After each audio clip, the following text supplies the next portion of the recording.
Hello, it is Wednesday, December 12th. You are watching news from Kazakhstan. Vladislav Chelakh is sentenced to life, thus concluding the high-profile case in Taldykargan. The verdict for the border guard accused of murdering 15 people in Arkan-Kergen outpost took an entire 7 minutes to read out. Considering the lack of mitigating circumstances, the judge passed on the harshest sentence to Chelakh. His mother, Svetlana Vashenko, intends to appeal the verdict in all courts, including internationally. She was calm during the sentencing, as was Vladislav himself. Before being taken out of the courtroom, he yelled out, "Everything will be fine," to his mother. Vladislav Chelakh is sentenced to life in a maximum security prison with the term starting with his detention on June 5, 2012. The measure of restraint remains the same. The sole survivor of the massacre at Arkan-Kergen border outpost was convicted on 12 counts. The court also partially satisfied victims' claims by granting over $30,000 each. At the time, the judge dropped a $200,000 lawsuit of Ahmedjan Sudabayev, the father of one of the killed border guards, against the military unit 2482. A special court ruling was made to reward the investigators, prosecutors and security guards for their good work on the case. Chelakh's attorney Serik Sarsenov was reprimanded for using illegal defense methods during the trial. Another sentence was passed on in Taldykargan on Tuesday. First Lieutenant Alexei Fomin, former head of Sarybakhtar outpost, who was accused of lack of communication with Arkan-Kergen, was sentenced to 3 years in general colony. He is also banned from working in government agencies for 4 years. The judge acquitted Fomin of several charges, including of deliberately concealing the communication lockout with Arkan-Kergen outpost. However, the officer was still convicted of forgery and criminal omission. The court also drew attention of the NSC chairman to a few facts signifying inappropriate level of control over border protection. The defense lawyers expected a stronger sentence given the 10 years of prison initially requested by prosecution. Nevertheless, they still intend to appeal the ruling. I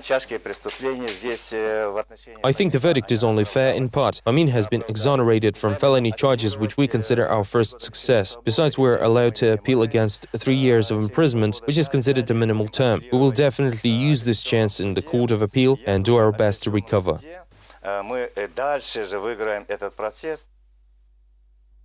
In another high-profile case, searches are underway in western Kazakhstan for suspects in the murder of 12 people in Ilya Alatau National Park. The Aktau Police Crime Department is searching for 2 alleged religious extremists, 34-year-old Zaurbek Batabayev and 37-year-old Sayan Khairov, born in West Kazakhstan region. As reported by the newspaper Lada, it is yet unclear whether West Kazakhstan is the only region where searches are being carried out. We provided operational briefing to all branches, and the administration is currently verifying the information that the suspects are in Aktau. One of them is a native of western Kazakhstan. Rights activists are trying to draw public attention to civil activist Vadim Kuramshin's case. He was sentenced to 12 years in high-security penal colony. Prior to that, he was released after cancellation of his previous verdict.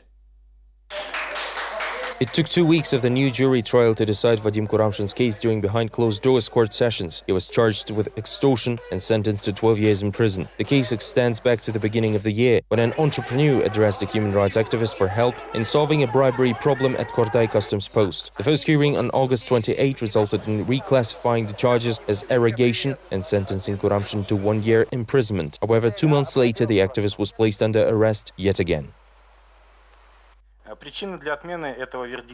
The reasons behind reversing the verdict were untenable, to say the least. The first one is skipping interrogation of 2 witnesses, and the second is an independent psychological and language examination that was allegedly conducted by the Adil Söz Foundation at an inappropriate time. Andrei Tsukanov is convinced that Judge Abidov is biased. The defense noted multiple minor infringements, such as obvious slackness of the jury and the hearings running in Russian language, which most of the jurors had difficulties understanding. The important evidence was not examined during the previous trial. Failing to question 2 witnesses served as grounds for reversing the verdict. Vadim Kuramshin's son Stepan came to the trial to support his father as a public defender. However, he was refused to do so due to the lack of legal education. Immediately upon my arrival, I started receiving notices from the military draft boarding implying a heavy fine. Although there were no longer grounds for that, they kept calling and threatening me with administrative penalty. On Tuesday, the Kazakhstan Human Rights Office issued a statement condemning the Taras court verdict as an unacceptable and politically motivated act. The facts of extortion and bribery have not been established to date, which signifies infringements on judicial proceedings. Besides, the sentence is too strong for this kind of criminal action. Currently, Kuramshin is awaiting a transfer to the penal colony in the Taras detention facility. In accordance with law, he was supposed to serve it in northern Kazakhstan, the region of official residence. However, the defense assumed that the activist will most likely be sent to the infamous Dalinka. Curiously enough, Vadim was the one to report cases of total lawlessness prevailing in this Karaganda prison. Almaly District Court No. 2 rescheduled another hearing in the case of Alha Party to December 21st. The official explanation is that Aliyat Uruzbekova, the party leader's wife, is unable to participate in the proceedings. The court granted Aliyat Uruzbekova's request to change the hearing date due to her scheduled meeting with international human rights activists. Uruzbekova's attorney explained that the wife of imprisoned opposition leader is forced to keep in touch with the court, inexplicably considered Vladimir Kozlov's successor, which clearly violates her rights. Although Uruzbekova doesn't have any formal right to represent the interests of unregistered party Alga, she was forced into doing just that.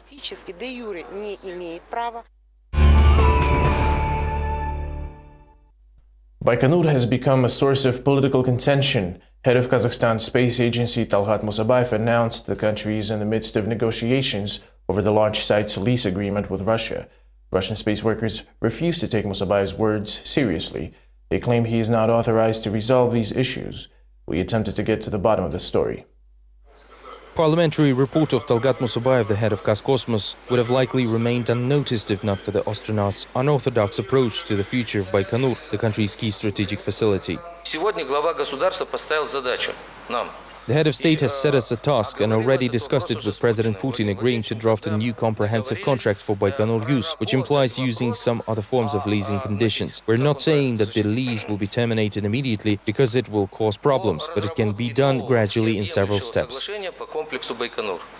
Moscow immediately reacted to Musabayev's speech. On Tuesday, a prominent Russian newspaper, Kommersant, published an article on the matter, citing sources close to Russian-Kazakhstan Intergovernmental Commission.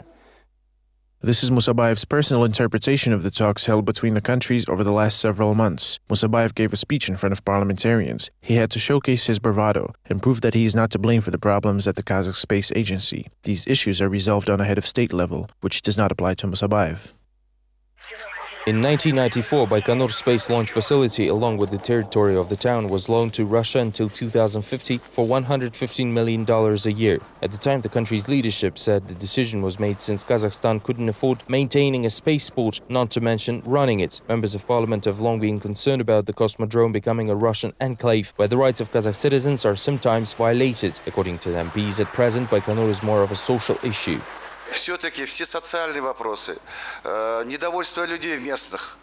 All these social issues stemming from local residents' dissatisfaction with the way military and law enforcement agencies act in the area are multiplying. What is there to suggest in such case? Perhaps the lease agreement must be revised. The general approach to Baikonur must be changed. In any case, as the president said, we're still talking about Kazakhstan's land, populated by our citizens. Как глава государства отметил, это все-таки казахстанская земля, это наша земля, это наши жители.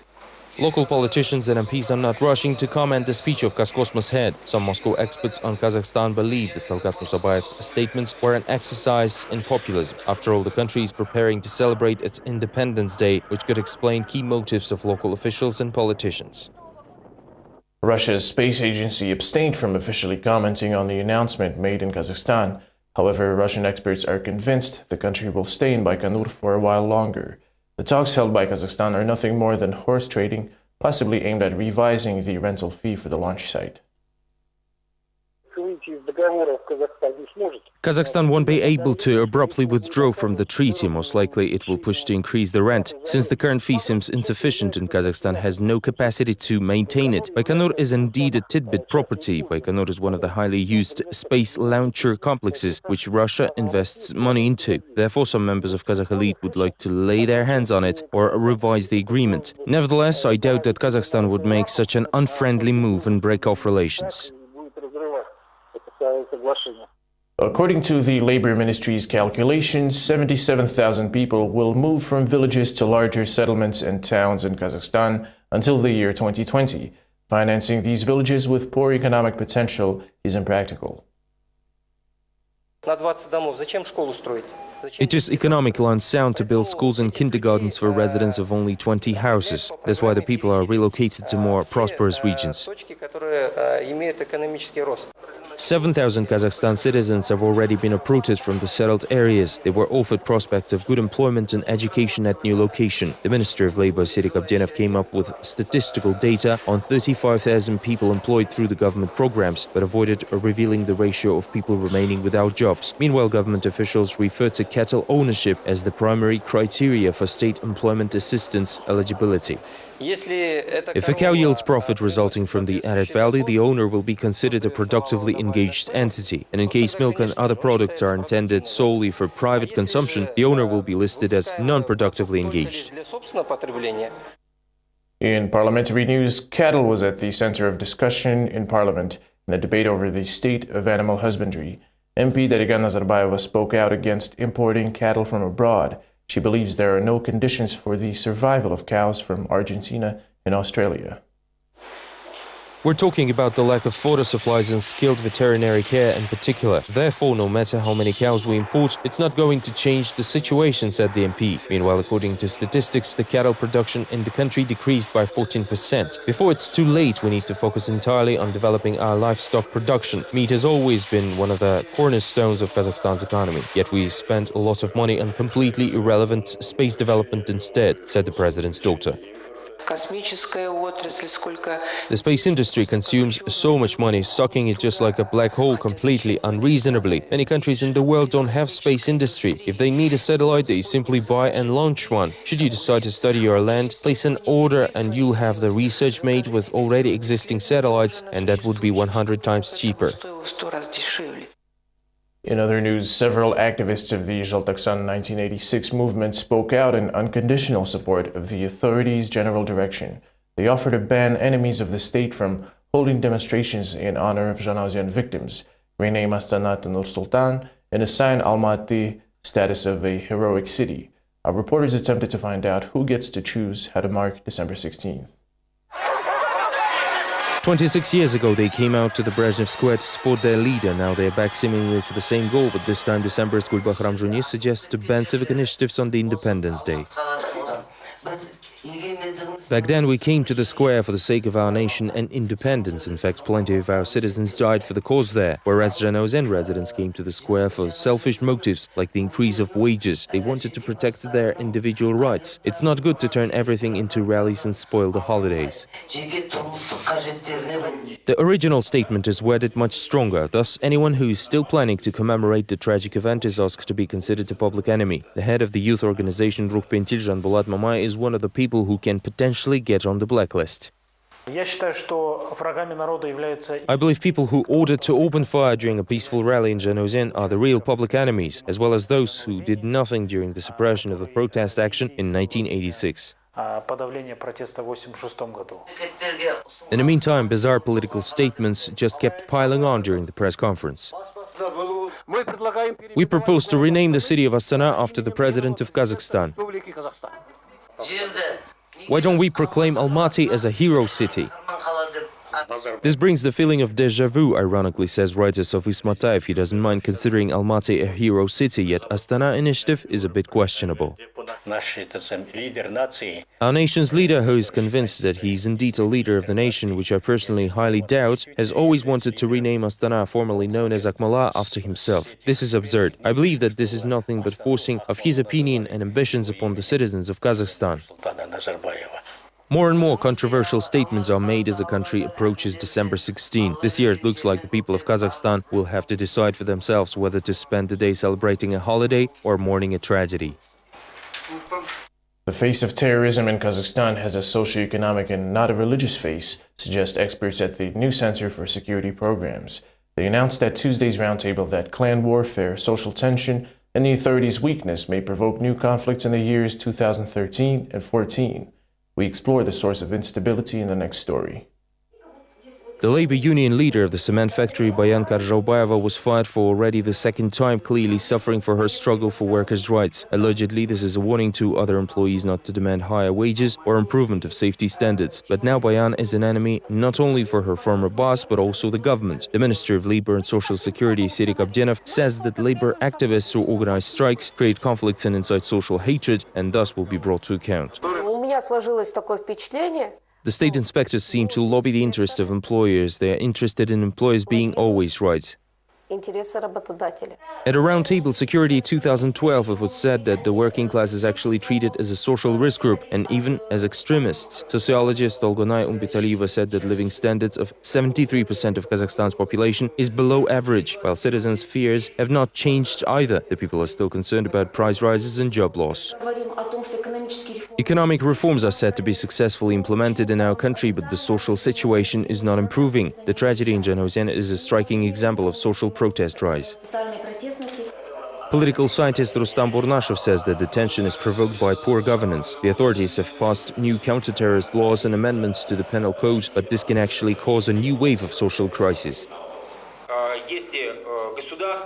The establishment of more effective governance will provoke the response of social and power groups whose interests are affected. Every state in Central Asia, including Kazakhstan, will encounter such harsh reaction to the measures aimed at strengthening the government. A security expert, Talgat Mamaraimov, expressed his concerns about as many as 3 million self-employed and internal migrant workers. The government must pay greater attention to this very group, which is likely to cause the most problems, the expert believes. Once patience is lost, these groups can both pose a terrorist threat and also trigger mass protests. Interestingly, nobody spoke on government's behalf, reporting about social and economic stability in the country. Meanwhile, another labor conflict is brewing in Pavlodar. Former local macaroni plant employees say they were forced to quit and were left without wages. Management contends they did not force anyone to write resignation letters and that they settled up with everyone. The prosecution and labor inspection intervened in the conflict. The sides did not come to a compromise yet. On Tuesday, former employees of Pavlodar Pasta factory were inclined to visit the local administration office after the company's management literally forced 50 people to quit, making them sign the letters of resignation. He wouldn't let us out of this room. Then he ordered us to go 4 at a time and sign the resignation letters in the HR department, while keeping the rest of us locked inside the room. Nobody could leave until all 55 of us signed the papers. According to the complainants, the situation was caused by a fire that brought factory into facing thumping damages. The management of the enterprise blamed the incident on employees and subsequently decided to lay them off. Where am I supposed to work now? I am a single parent raising a daughter. This job was the only hope I had. I am very confused now and I don't know what to do. It ruined everything, including my future. Inspectors from the Labor Department also came to the local administration office to talk with dismissed and insulted people. Right away, the officials promised to sort out the situation.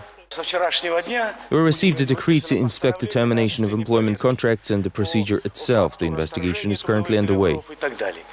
Later in the day, the ex-employees left the administration office to meet with their former management. They, however, had no luck with constructive dialogue. In their defense, company representatives simply claimed they didn't shift blame or forced anyone to quit. We had to sign papers, as otherwise security wouldn't let us out. They were everywhere. Why would anyone keep you locked? It doesn't make any sense. This isn't a prison. After the talks, officials from the Department of Social Security promised to get employment for all laid-off employees of Kami LLP. However, people are still going to seek the payment of salary arrears and additional compensation. Mutiny in South Kazakhstan TB dispensary. Patients are blaming physicians for poor treatment, cold rooms, and bad food. In turn, physicians are blaming the patients themselves for violating the regime. Doctors say the instigators are former prisoners who are trying to establish their own rules in the hospital. They locked me up in Sayram without my will. They have arranged all the documents to do so, and now everyone is scared. They don't care that I have an open form of TB. Patients went on a real riot in the hospital with former drug addicts and prisoners acting as instigators. However, physiology always involves a social element and implies dealing with some form of forced treatment. Patients who often violate hospital routine are sent for mandatory therapy in a closed dispensary, which obviously aggravates the situation, say doctors. The food is not good and we have stomach problems. The wards of the first floor are very damp. The second and third floors are okay. Sometimes we get mare's milk and fruits. Per hospital administration's records, around $5 is spent daily for each patient's ration. There are 375 patients in the clinic and the food budget is sufficient to provide 5 meals per day. Also, according to the regional chief physiologist, the treatment is conducted according to protocols, while doctors claim that patients do not get more injections and intravenous drips than they need. The medicine they give me is only making it worse. I've been here for 15 years and I have problems with my stomach now. Anti-tuberculosis drugs are mainly pills, but we also use intravenous injections. Patients who have been here for longer than a year believe they need to get those. This is totally wrong. They have problems with their digestive tracts and injections will only make it worse. We always tell patients that they don't need extra meds. On Tuesday, doctors talked to patients and managed to get them to quiet down, thus escaping the prosecutor's investigation. Two of Shakhtinsk's twins share the same birth certificate. It was issued to them in China, the twins' birthplace. Now the 15-year-olds are unable to become full-fledged citizens in their motherland. The story continues in the next and final report. Mahmoud and Shakura are not only twins in life, but also in their documents. They share one birth certificate, which doesn't even specify the last name of the holder. When I finished grade 9 this year, I wanted to enter college, but I couldn't because in that case, my sister wouldn't be able to stay at school. She'd have to leave it with me. The twins were born in China and that's where they were issued a shared birth certificate. 4 years ago, their repatriate family decided to move back to Kazakhstan in search of a better life, although instead they now have to solve serious problems. Officials told us that the birth certificate from China doesn't have last names on it. Therefore, kids cannot be issued social security numbers. We were asked to get right documents from China, but when we appealed to the Chinese Foreign Ministry, they told us that we were Kazakh citizens now and thus needed to solve our issues in Kazakhstan. It is clear that my husband is their father. I don't know what else they need from me. The staff of Migration Department in Shakhtinsk is aware of the twin migrant issue, but say there's nothing they can do to help. As of today, the issue has not been resolved yet. The court is not passing any ruling, and I don't know why, but we don't have the power to solve this problem. At the same time, we don't have the right to reject citizens, but we can't accept documents with first names only. In the meantime, court officials refuse to deal with the documents issue. They say the Department of Migration is the one to blame because they allowed migrants with unacceptable papers to settle in the region in the first place. When they were crossing the border, the Department of Migration should have prevented them to enter the country with one shared birth certificate. They were supposed to send them back. But since the Department of Migration let them in, they are the ones who need to resolve the issue. I'd recommend the family to file a claim to appeal against the actions of the Migration Department. While the two agencies are passing the blame, the twins' mother Gulkaysha is trying to navigate through a pile of documents and studies new regulations. The woman says that with the way local authorities treat repatriates, there is little to no hope to legalize her children's rights in their homeland. That is all we have time for now. Thank you for watching. See you tomorrow.